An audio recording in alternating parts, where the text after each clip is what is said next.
According to NIOSH in 2019, it's about $38 billion that employers had to pay due to, occupation-related crashes. We all know it's big, but it's always bigger when you put money behind it. Exactly, and it's an issue that touches on not only the injured worker, the employer, but also other people who are using the roadway.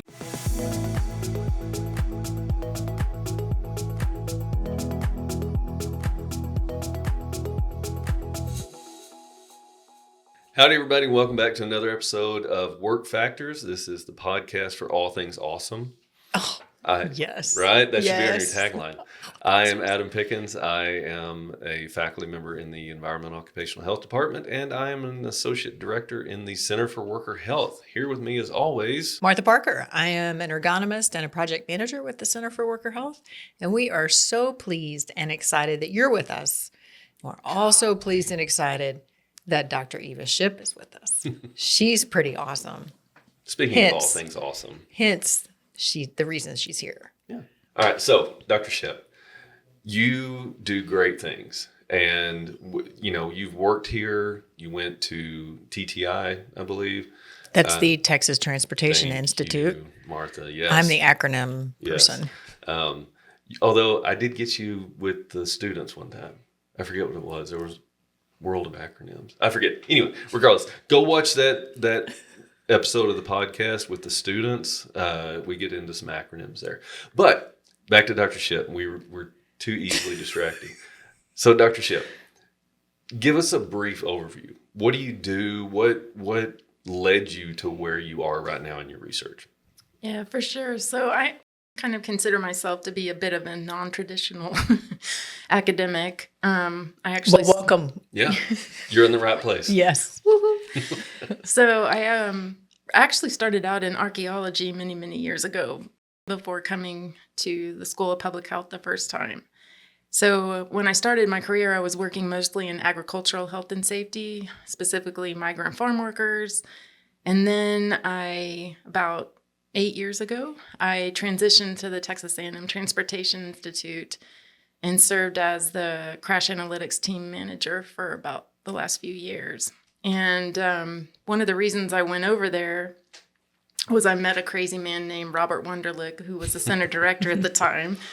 And he recruited me to work on a project linking some crash records with trauma registry records and working on injury surveillance, which was definitely my jam back then.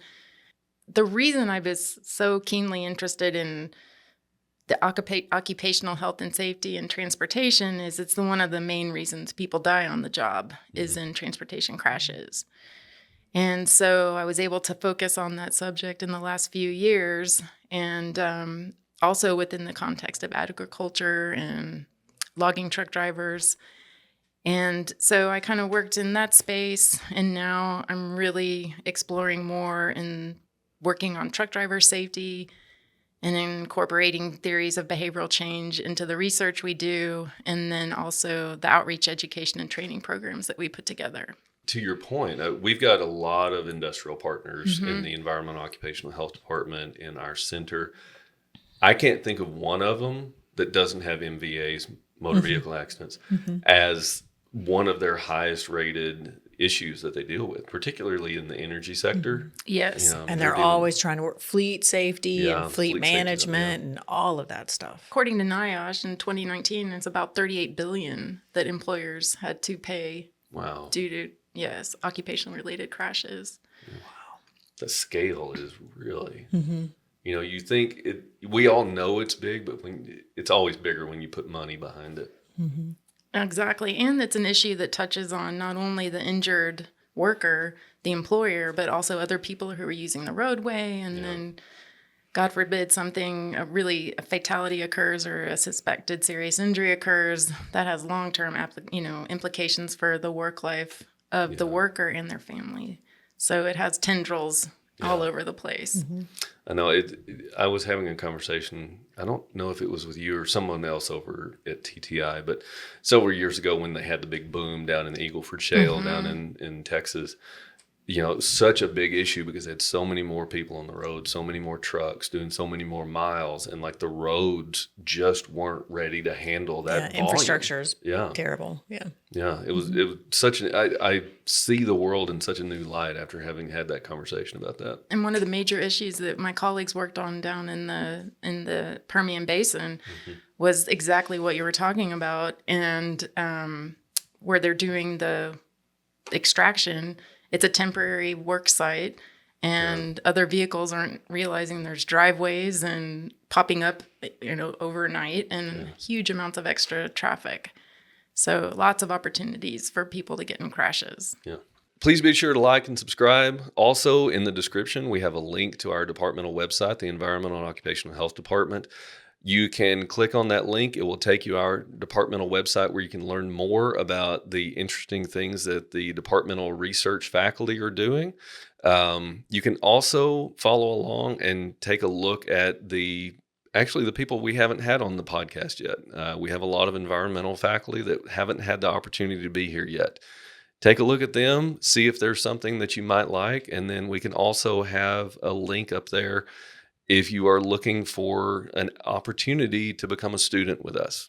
We have that link in the departmental website. So you kind of do the full spectrum, right, of transportation or industrial transportation. So you're looking at data and how it relates, who gets hurt where, how much, how often, all of those things. Then you're also looking at training programs for prevention and getting more people involved so that the right information is delivered at the right time to the right people. And that seems to me a very broad application of what you do. Mm-hmm. So to me, I think of epidemiology and biostatistics as a pretty narrow data-focused discipline. You are breaking all of those boundaries. And is that what you meant when you said kind of non-traditional academic? You're way broader than the typical epibiostat person, I would think. Yeah, that's a really good explanation. I am kind of strange that way. I really focus on surveillance, and surveillance touches on every single one of those aspects. And a lot of my work involves what we call the 4 E's of transportation safety, working with emergency response, enforcement, improving the way law enforcement officers complete crash reports, engineering, working with roadway or traffic safety engineers. A lot of our work involves identifying roadway attributes that may be contributing to crashes, and then also working on that education, outreach, and training piece. And so you're right, I am very, not odd, broad uh-huh. in the work that I do and the multidisciplinary approaches that we take. So having such a multidisciplinary approach to the work that you're doing, I mean, I don't know, Martha and I have used a number of analogies, both good and bad, in these different podcasts, but I'm going to use one now. You kind of got your fingers in a lot of pies. Mm-hmm. I'm sure that, number one, you work with a lot of different faculty members and a lot of different stakeholders. If a student wanted to get involved in some of the work that you do, what might be the best way for them to do that?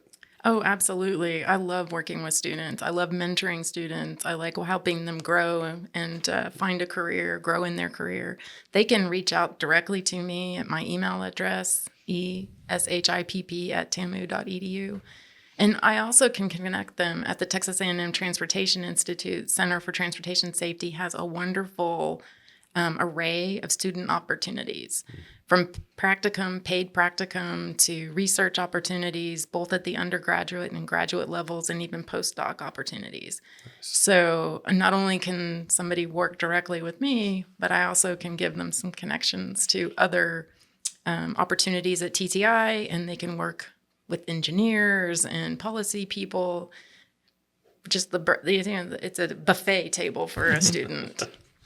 So if somebody, if you have a student that kind of directionally might think they want to go in this area, you've got lots of opportunities for them to kind of work in different aspects of what might interest them to kind of find what fits them. Exactly. Especially in the Center for Transportation Safety, they can kind of find their niche. They work on all the key traffic safety problems there, employer related, non-employer related, and they can partner with an engineer, with a policymaker, with a researcher who does economic-based research. I think I would just add that at TTI, you have the opportunity to try out many different things and find what you're truly passionate about, both in terms of the methodology or the discipline, but also the content. Are you interested in distracted driving or truck driver safety or how to reduce impaired driving? So you can kind of sample different things and figure out what you're really, really most interested in. Yeah. So that's a good way to work with them, but that kind of leads you back to the question of what kind of academic, pathway gets you there. And so that working in the field gives you a better opportunity to kind of shape your educational path. Yeah, exactly. And, if you go there as an undergraduate student and you want to get a master's degree, then going there can help you figure out, do you want to get a degree in public health or in ergonomics, or do you want to go over to engineering, or do you want to go into policy? So it allows you to pick a direction. Yeah. The more you know, the more you know. Exactly. Yes. And the happier you'll be in the long run. There you go. Absolutely. So thank you for joining us today on Work Factors, and make sure you go down below and you can see the link to the center's website, the Center for Worker Health. We're glad to have you here today. Absolutely. And in the description, we have lots of links available. We have an opportunity to connect with us on LinkedIn. We have our departmental website, the Environmental and Occupational Health Department. You can see all of what we do. You can keep up with us on LinkedIn, where we're very active. You can get to know more about the different faculty members that are involved in the center and in our department. Lots of opportunities to connect with us, but be sure to like and subscribe, and be sure to share this video. So I have a personal question. How do you drive every day, knowing what you know about people on the road, how distracted they are, how unsafe the general public is? I mean, every time you pass an 18-wheeler or a logging truck, do you wince? Oh, absolutely. I mean, my stress level after working in this space the last few years, I don't enjoy driving, honestly, like I used to. Mm-hmm. And I definitely give 18-wheelers plenty of room. And every time somebody cuts one of them off, I freak out. Mm-hmm. And I wince, exactly. I'm very good about putting my phone down, trying to model that for my son. I have a 9-year-old son. The one thing I also do is I used to be a speed demon. And now looking at the relationship between the contribution of speed to fatalities and crash severity, injury severity, I definitely slow down on the road. I was not the probably safest driver 10 years ago. So really, at the Center for Worker Health, we save lives every day, Yes. including yours. Yes. Yeah. Good job. Exactly. So in kind of a change of pace, in doing your work, I know your background pretty well at this point. So you're doing the transportation, you did some agriculture, you did some migrant farm workers. Do you have something that stands out to you as man, I cannot believe I just saw that, or I can't believe what's a story you tell at a party that is so outrageous that people can't even believe it happened? Give me an example of something someone else has. So my example I've is... got one. Okay, you go. No, you go. Okay. We can both go. So my example is that I was I worked for a large oil and gas company as their ergonomist, and so I would go in and I developed relationships with their employees after years, and I had seen the same people a number of times, and I went in to see this woman and helped her with her chair or table or something. And she said, "What are you doing this weekend?" And I'm like, "Oh, because it was Thursday or something." And I said, "I don't know. I'm normal weekend, no big plans." And she goes, "Will you teach my daughter how to drive?" And I'm like, "What?" And she said, "No, you are firm and you are safe and you preach safety. And I am about to have a heart attack every time I get in the car with her. And I just need to know that you will teach her and that I can feel like she's getting a good education behind the wheel." And I was scared and honored. Mm-hmm. And I did it because why not? Yeah. I mean, I think I'm a great driver. I'm sure you are. My husband would probably disagree. But my daughter is a very safe driver, and she learned from me. So I did it, and it was great. But I would, as an ergonomist, like, where do you learn how to teach teenagers how to drive a car? It was crazy. So that's one of the crazy good things And you that has survived. happened to me. Yeah. Yeah. And so did this girl. She's still driving. Nice. I got one. I don't get to tell this story very often, but in one of my early jobs, we built primers for tank ammunition, Oh so my like gosh. 120 millimeter tank ammunition, and like I was in the defense industry, and so we built the primers. And then we shipped the primers to Florida where the whole round was assembled. And then they shipped them back to right behind our facility where there was a testing range. And so this testing range was, I believe it's like 3.5 or 4 miles long. And they had literally the cannon off of an M1 Abrams. And then down at the end, they had like targets and stuff. And they were just testing to make sure the rounds met spec. And I got to go watch that. It is so amazing. Wow. Like they're literally putting, 120 millimeters is this big, and they're shooting something 4 miles away, and they are literally putting it in every shot within the size of like an air conditioner vent. Wow. That's crazy. It's crazy. Like I will, to this day, that's one of the most impressive things I've ever seen. So you just reminded me of something I experienced as a student. I actually did a practicum at TTI. I'm remembering now as a master's student. And they do a whole lot of crash testing out there. Oh, yeah. And they were testing a barrier, and they crashed a pickup truck into it. And when it hit the barrier, it flew up into the air. Turned around a few times. It was very impressive. Sure. And it kind of drove the point home about... If you haven't seen the crash, you don't know. Yeah. Yeah, it really... Don't hit the barrier. Yeah. Do not hit the barrier. Do not hit the barrier. And another one I'll just add to that, something that really kind of blew my mind. I've been doing a lot of work with logging truck drivers and working on issues like securing load and marking flags and whatnot.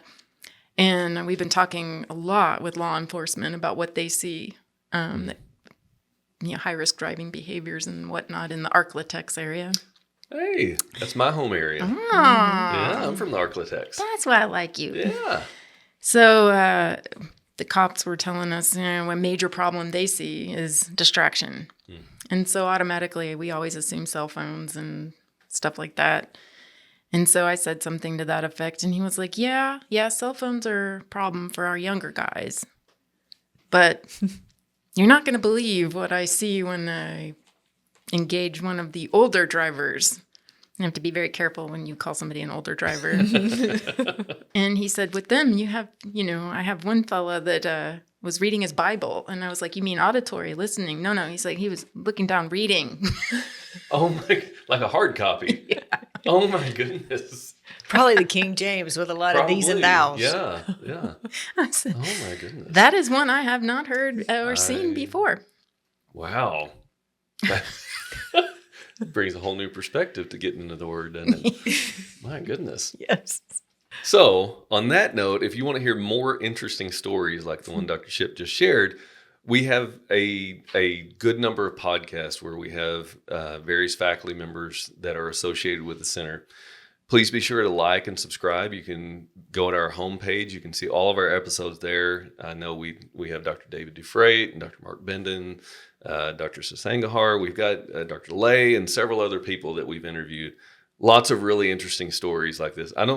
That may be the best, but be sure to like and subscribe so that you can see our old content and our new content coming out all the time. Okay, Dr. Shipp, what is the next big thing in your research arena that you know of? Or do you have dreams of just totally switching and doing something else? And what would that be?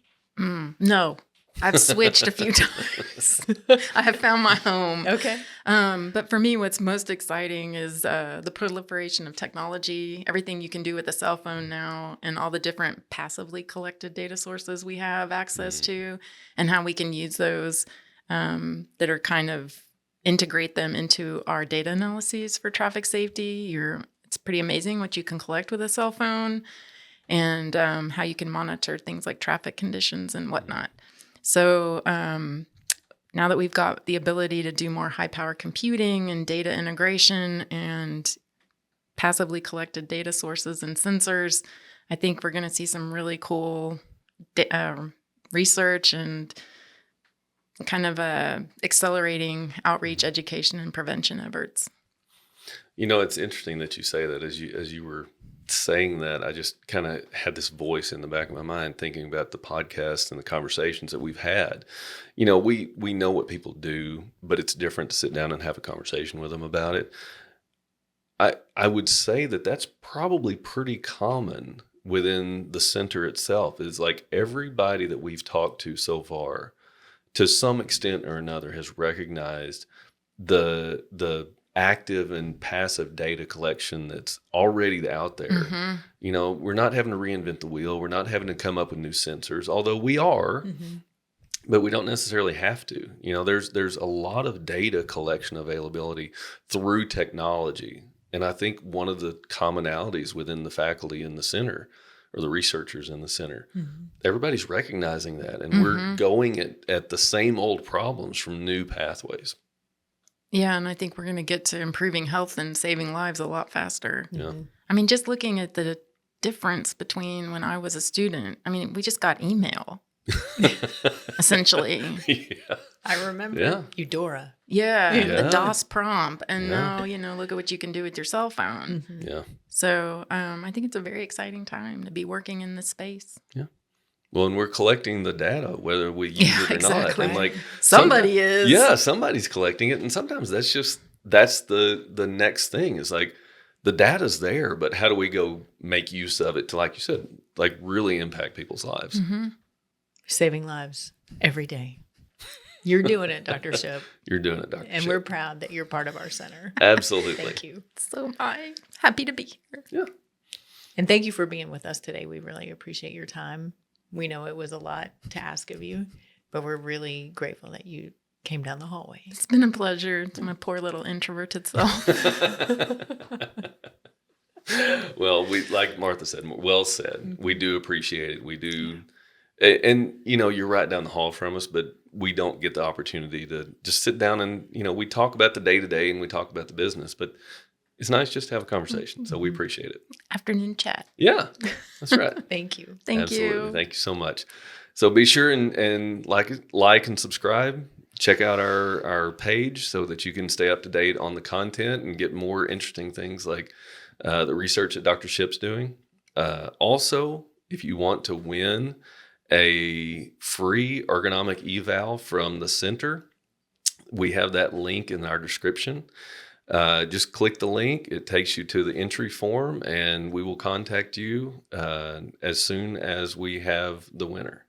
And that is done by one of our professional ergonomists within the center. And so we're leaving it open to the various different workstations or whatever you might have. So please think with an open mind whenever you're entering. Thank you so much. We appreciate the time to be with you. Hope to see you on the next episode. Thanks for tuning in to another episode of Work Factors.